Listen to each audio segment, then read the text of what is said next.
Today, we're exploring the journey of Samantha Azzopardi, an Australian woman known internationally as Australia's greatest conwoman, due to her decades of elaborate hoaxes, during which she has used over 75 aliases across 3 continents. Her story is a complex tale involving mental health issues, a history of trauma, and repetitive criminal behavior. So, where is Samantha Azzopardi now? Let's find out. Samantha Azzopardi's cons often involve her pretending to be a vulnerable, often underage, victim of abuse or sex trafficking.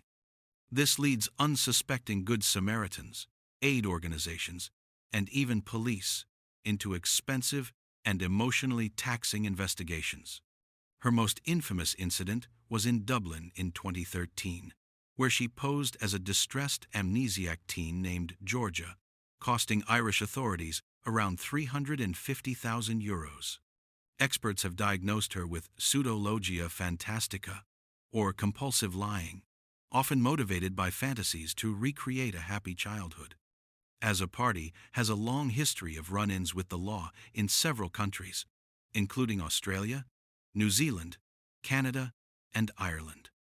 Despite numerous court cases and short jail terms, she has demonstrated a high propensity to reoffend immediately after release. The courts have acknowledged her mental health struggles, but have often struggled to mandate effective long-term treatment, as she has historically refused mental health help.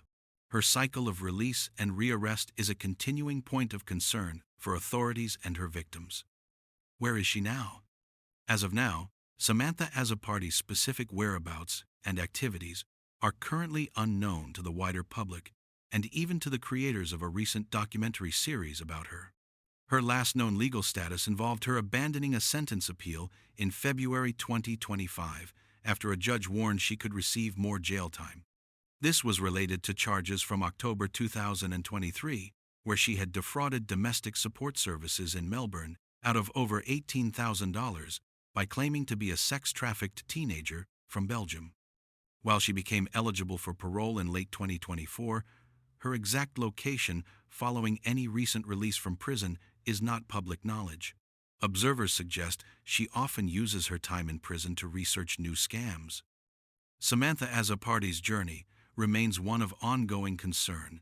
From an attention-seeking child to a global con artist, her story highlights the difficult balance between addressing serious mental health conditions and protecting the public from repeated, harmful deceptions.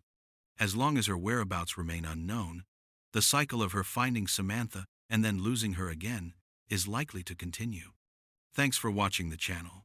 If you want more episodes on people involved in high-profile cases and where they are now, don't forget to like, comment, and subscribe.